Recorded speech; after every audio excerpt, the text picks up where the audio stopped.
बोल सत्यनारायण भगवान की जय। आज सत्यनारायण भगवान की पूजा में मैं जा रही हूँ। ये हमारा रिसेप्शन एरिया है। अब मैं दूसरे टावर में जा रही हूँ। ये हमारी फ्रेंड का घर है। देखिए पंडित जी भी आ गए और तैयारी चल रही है सत्यनारायण भगवान की कथा की। बहुत सुंदर मंदिर है। छोटे से लड्डू गोपाल तो नहीं है, लेकिन बहुत बड़े गोपाल जी हैं और ये इनका मंदिर है बहुत सुंदर। अभी तो कोई नहीं आया। मैं तो टाइम की बड़ी पाबंद हूँ। समय से पहुंचना मुझे बहुत पसंद है। सुंदरकांड है या कथा है, कीर्तन है, सब में टाइम से मैं पहुंच जाती हूँ। कहते हैं सत्य को नारायण। देखिए विष्णु भगवान की जय। पंडित जी ने शंख बजा के पूजा प्रारंभ कर दी और ये लोग भी बैठे हैं, हमारे फ्रेंड और उनके हस्बैंड। अब उनकी कथा शुरू हो गई पंडित जी की। पहले पूजा कर रहे हैं, गौरी गणेश का आवाहन। कहते हैं ना कि सत्य को नारायण विष्णु जी के रूप में पूजना ही सत्यनारायण भगवान की पूजा है। इस कथा से सभी दुखों से मुक्ति मिलती है। देखिए कथा शुरू हो गई है और सत्यनारायण भगवान की पूजा विशेष रूप से बहुत फलदायी होती है। मनवांछित फल की प्राप्ति होती है। ये हमारी ममता आ गई, एक फ्रेंड और आ गए, इसकी सास भी बैठी है, वो उसका बेटा बैठा है और पंडित जी अपना अध्याय शुरू कर दिया उन्होंने। इतने सुंदर लड्डू जी हैं, बहुत बढ़िया स्वरूप है इनका। मैं तो बार बार इन्हीं को निहार रही थी। वैसे भगवान की पूजा कई रूपों में की जाती है। उसमें से भगवान का सत्यनारायण स्वरूप इस कथा में बताया गया है। और फिर देखिए शंख द्वारा पूजा की समाप्ति है ये। अब हवन की तैयारी मैं कर रही हूँ। इसमें सभी सामग्री मिला दी, देशी घी मिला दिया, सारी चीज़ें मिला के अब हवन शुरू होगा। जितने लोगों को आना है वो सब आ रहे हैं धीरे धीरे। इधर पंडित जी भी अपनी छोटी मोटी तैयारी कर रहे हैं और हवन शुरू हो गया। देखिए बस अब सब लोग आहुति डाल रहे हैं। उधर भी 2 लोग डाल रहे हैं।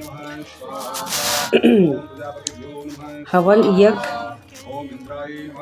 का महत्वपूर्ण अंग है। धर्म में हवन अथवा यज्ञ का विशेष महत्व है और सभी जगह धार्मिक मान्यताओं के अनुसार हवन या यज्ञ का आयोजन से देवताओं की आहुति प्रदान की जाती है, जिससे देवता बहुत प्रसन्न होते हैं साधकों पे और सभी उनकी इच्छाओं को पूरी करते हैं। कोई भी महत्वपूर्ण कार्य होते हैं, जैसे गृह प्रवेश है, विवाह है, मुंडन संस्कार है, ये सब चीज़ों में हवन जरूर किया जाता है और शुद्धिकरण भी घर का हो जाता है। इसलिए समय समय पर हवन, पूजा पाठ, यज्ञ सब जरूर करवाना चाहिए। देखिए सभी लोग बोले, पंडित जी बोले जोर से बोलिए स्वाहा, जरूर बोलना चाहिए। स्वाहा शब्द तो जरूर बोलना चाहिए लास्ट में। ये हमारी फ्रेंड एक और आ गई, वंदना। अब ये लोग थोड़ी बहुत मस्ती भी कर रही हैं। दोस्तों से मिलके बहुत दिन बाद आपस में एक दूसरे से मस्ती भी करती साथ साथ में।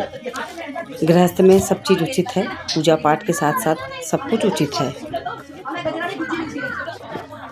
अब ये देखिए भोग तैयार हो गया है।